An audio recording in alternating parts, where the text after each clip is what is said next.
भक्ति और वैष्णवता मर्यादा भी सिखाती है। अगर हम अमर्यादित रूप से रहते हैं तो इसका मतलब हमें महासंसारी माना जाता है। कहीं भी बैठ गए, कहीं भी उठ गए, कुछ भी खा लिया, कुछ भी पी लिया, कैसे भी बोल दिया, कुछ भी पहन लिया, कहीं भी टेंटू गुदवा लिए, कैसे भी बाल कर लिए, कुछ भी अपने शरीर के साथ कोई मर्यादा नहीं, ना अपने व्यवहार में, ना अपनी वाणी में, ना अपनी दिनचर्या में, ना अपने उठने बैठने में, ना अपने भोजन पानी में, ना बोलने में, कोई मर्यादा नहीं होती, उसको महासंसारी कहा जाता है। वही तो संसारी है। जो अमर्यादित है वही रावण है और जो मर्यादा पुरुषोत्तम है वही राम है। जिनके चलने का भी एक ढंग है, बैठने का भी एक स्थिति है, उठने की भी। तानपुरा नहीं है क्या भैया? वो तानपुरा तो रख लेते, न कछु तो स्वर दो। तो जहां मर्यादा है वही वैष्णवता है। हमारी भक्ति में हम आपको डांट नहीं रहे, फटकार नहीं रहे, आप प्लीज हमको थोड़ा बुरा नहीं मानना हमारी बात को, पर हमें ऐसा लगता है, हम वो उस बात का भी पक्ष रखते हैं कि बड़े बड़े उल्टे सीधे काम करने, फिल्म सितारों के पीछे से भागने से अच्छा तो संत महापुरुष कथा वक्ताओं के पीछे भाग लो, उनके संग फोटो खिंचा लो, उनको छू लो। कम से कम आज के युवा व्यसनियों के पीछे तो नहीं है, कम से कम श्री किशोरी जी का नाम गाने वाले, ठाकुर जी का नाम सुनाने वाले, उन्हीं से तो प्रेम कर रहे हैं। उसमें कोई दोष नहीं है, पर उसमें भी अगर मर्यादा है तो वो और सुंदर लगता है। प्रभु श्री राम, हमें लगता है जब लौट करके अयोध्या आए होंगे उस समय सिक्योरिटी गार्ड तो रहे नहीं होंगे, पर लाखों लोग थे दर्शन करने के लिए, करोड़ों लोग थे, पर मर्यादा।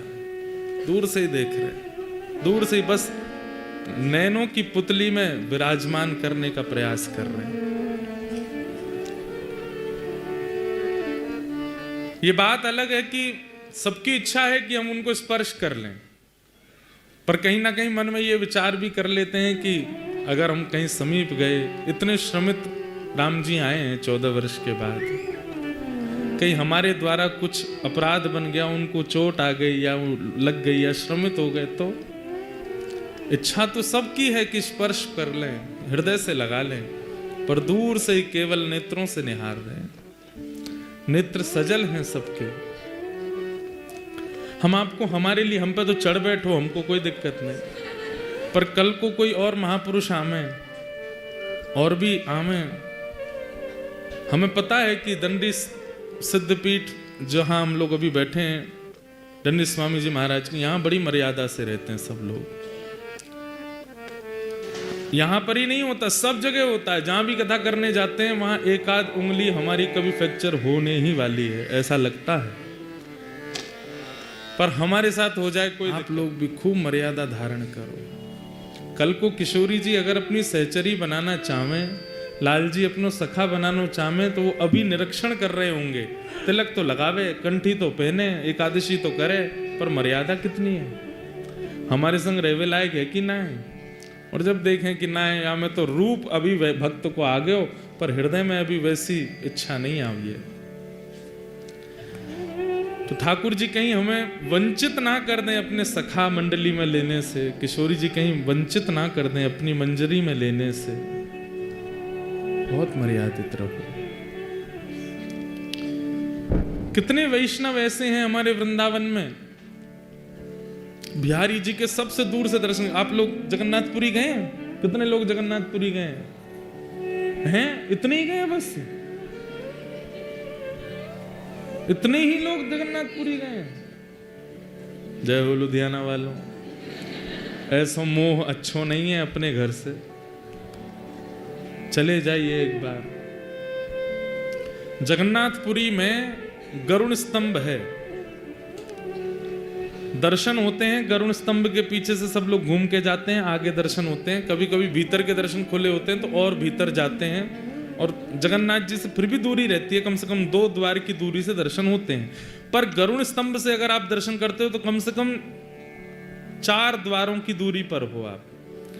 और गरुड़ स्तंभ से दर्शन करने में महाप्रभु जगन्नाथ जी केवल इतने दिखते हैं, बीच में सुभद्रा जी, इस तरफ बलराम जी, महाप्रभु जगन्नाथ जी इतने ही दिखते हैं, ये आंख पूरी दिखती नहीं, कितना भी ऐसे कर लो तो भी यहां तक आओगे, पूरा मुख तो दिखता ही नहीं है गरुड़ स्तंभ के पीछे से। श्रीमन चैतन्य महाप्रभु जीवन पर्यंत वहीं से ही दर्शन करते थे महाप्रभु जी का। जबकि महाप्रभु जी जब दर्शन करने के लिए जाते थे तो पंडा पुजारी सब आते थे, भीतर चलो महाप्रभु जी को हृदय से लगा लो, तब तो अनुमति थी। मैंने दर्शन किए हैं वो वाले जिसमें भीतर जाके जगन्नाथ जी को अंक में भरने की आज्ञा थी सबको, फिर बाद में वो अंक में भरना बंद हो गया, केवल आप ब्रह्म वेदी जिस पे ठाकुर जी खड़े हैं उसका स्पर्श कर सकते हो, इतनी आज्ञा। वहां तक मैं गया हूं। लेकिन महाप्रभु जी का जब चरित्र पढ़ा तो महाप्रभु जी के चरित्र में आया कि महाप्रभु जी गर्भगृह में केवल 2 बार गए। एक बार तो जब पहली बार जगन्नाथपुरी पहुंचे, सीधे दौड़ करके भीतर चले गए, मूर्छित हो गए महाप्रभु जी के आगे। और दूसरी बार जब महाप्रभु जगन्नाथ जी में विलीन हुए, अंतिम दिन दौड़ते हुए गए, सीधे जाकर के महाप्रभु जी में विलीन हो गए। हमारे भारत में 2 ऐसे भक्त हुए जो ठाकुर जी में विलीन हुए, भक्तिमती मीराबाई और श्रीमन चैतन्य महाप्रभु। महाप्रभु जी तो ठाकुर जी का स्वरूप माने जाते, पर उन्होंने पूरा जीवन जगन्नाथपुरी में दर्शन किए तो गरुड़ स्तंभ के पीछे से ही किए। किसी ने महाप्रभु जी से पूछा कि आप इतनी दूर से दर्शन क्यों करते हो, आपके लिए तो सब पलकें बिछाए बैठे रहते हैं कि आप अंदर आओ। तो महाप्रभु जी कहते हैं 2 कारण। पहली कारण क्या, प्रेमी झरोके से देखने में जितना सुंदर लगता है ना, उतना सन्मुख आकर के कई बार हमारे नेत्र दोषी है ना, उतना सुख नहीं दे पाते। इसलिए हमारे राधा वल्लभी परंपरा में तो नियम है, राधा वल्लभ लाल जी को स्पष्ट नेत्रों से मत देखो, तो किसी ओट से देखो। राधा वल्लभी परंपरा में नियम है, ठाकुर जी को किसी की ओट से देखो, या तो चुनरी की ओट से देखो, या किसी को आगे खड़े करके उसके किनारे, स्पष्ट अपने नेत्रों से नहीं देखो। उसके पीछे भी एक भाव है, क्या हमारे नेत्र बहुत कशीले हैं, बहुत कठोर हैं। अगर हमने स्पष्ट नेत्र खोल के लाल जी को देखा तो कहीं उनके तन को कष्ट नहीं हो जाए, इसलिए कहीं हल्की सी ओट लेकर के, कोई सहारा लेकर के, या झरोके होते हैं, जंगला होते हैं, वहां से देखो। या कुछ नहीं तो ऐसी झीनी सी चुनरी ले लो, उसमें से देखो, ऐसे देखो। क्यों? स्पष्ट नेत्रों से देखेंगे कि हमारे नेत्र बहुत कठोर हैं, ठाकुर जी कहीं लग नहीं जाए। तो महाप्रभु जी कहते प्रेमी को ओट से देखने में सुख मिलता है। अब हम जिससे अति प्रेम करते हैं वो जंगला के भीतर बैठो है, स्पष्ट उसके सामने नहीं जा सकते, पर जंगले से उसका एक अंगवस्त्र भी दिखता है ना, तो भी सुख मिलता रहता है। वह दिख रहा है, उसका वो पीला वस्त्र दिख रहा है, उसका गुलाबी अंग दिख रहा है, उसके केश दिख रहे हैं, उसके नेत्र दिख रहे हैं, उसी से सुख मिलता है। और दूसरा कारण, दूर से दर्शन करने का कितना सिद्धांतिक कारण बताया महाप्रभु जी ने कि ठाकुर श्री जगन्नाथ जी 24 घंटा गरुण जी को ही देखते रहते हैं। अगर कोई गरुण जी से आगे आकर के ठाकुर जी का दर्शन करने का प्रयास करता है तो ठाकुर जी और उचक जाते हैं, क्योंकि गरुण जी का वो जो दर्शन, गरुण जी ठाकुर जी को देख रहे हैं, ठाकुर जी गरुण जी को देख रहे हैं, कहीं उस दर्शन में कोई बाधा नहीं आवे। अब मैं देख रहा हूं महाराज जी को, अब बीच में कोई खड़ा हो जाए, हम क्या करेंगे, भाई ने हटो, और नहीं हटेगा तो फिर मैं ही ऊपर हो जाऊंगा कि महाराज जी मुझे दिखें। तो महाप्रभु जी बोले कि इनके आगे जाने पर महाप्रभु जगन्नाथ जी देखते ही नहीं है, इनकी ओट में खड़े रहते हैं, तो इनको देखते देखते देखते देखते कभी कभी इनके नीचे जो बैठे हैं उन पर दृष्टि पड़ जाती है ठाकुर जी की। बोले गरुण जी को देखते देखते महाप्रभु जगन्नाथ जी की दृष्टि कभी नीचे जाती है, तो फिर मैं भी दिख जाता हूँ। वास्तव में मैं देखने कम आता हूँ, मैं दिखाने आता हूँ कि ये मुझे देख लें एक बार, क्योंकि इनकी कृपा दृष्टि है गई तो सब मंगल है जाएगा। तो मर्यादा बहुत आवश्यक है। आप सब लोग बिल्कुल कान पकड़ के हम क्षमा मांग रहे हैं, हम आपको कुछ कह रहे हैं ऐसा मत सोचिएगा, पर हम हमेशा के लिए कह रहे हैं, चाहे आप राधा वल्लभी हैं, चाहे आप गौड़िया वैष्णव हैं, चाहे आप रामानुजी हैं, चाहे आप रामानंदी हैं, चाहे आप सिद्धपीठ से जुड़े हैं, कहीं से भी हैं, आपकी मर्यादा आपकी भक्ति का प्रमाण है।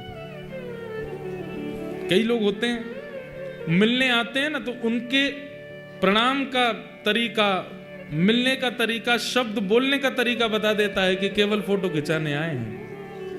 प्रणाम कोई विशेष नहीं। प्रणाम करने वाला व्यक्ति दूर से ही दंडवत कर लेता है, स्पर्श की भी आज्ञा मांगेगा, महाराज जी आज्ञा हो तुम छू लो। महाराज जी कहते नहीं तो दूर से पुष्पमाला लाया हूं, पहना दूं, पहना। चित्र नहीं चाहिए, चित्त में बस जाओ, बस चित्र नहीं चाहिए, आप मेरे नयनन में बस जाओ। पर कुछ ना से कुछ ठीक है। आजकल के युवा कम से कम गलत काम ना करके फोटो खिंचाने ही आ जाए तो वही बहुत है। आ तो रहे कम से कम, पर फिर भी थोड़ी धीरे धीरे नेक मर्यादा में और सुख मिलेगा। ठाकुर जी बहुत प्रसन्न होते हैं। आज हमारा अंगूठा टूटो, कल को हाथ टूट गो तो, कल को कहीं और लग गई तो, इसलिए बहुत ध्यान रखो। कोई महापुरुष यहाँ पधारे हैं, उनको कोई श्रम नहीं हो जाए, और उनके चक्कर में आप तो उनको चुन, अब और भी तो लोग हैं, उनमें से किसी को नहीं लग जाए, वैष्णव अपराध हो जाएगा। भक्ति मर्यादा से प्रकट होती है और उसमें मर्यादा का आपको ध्यान रखना है।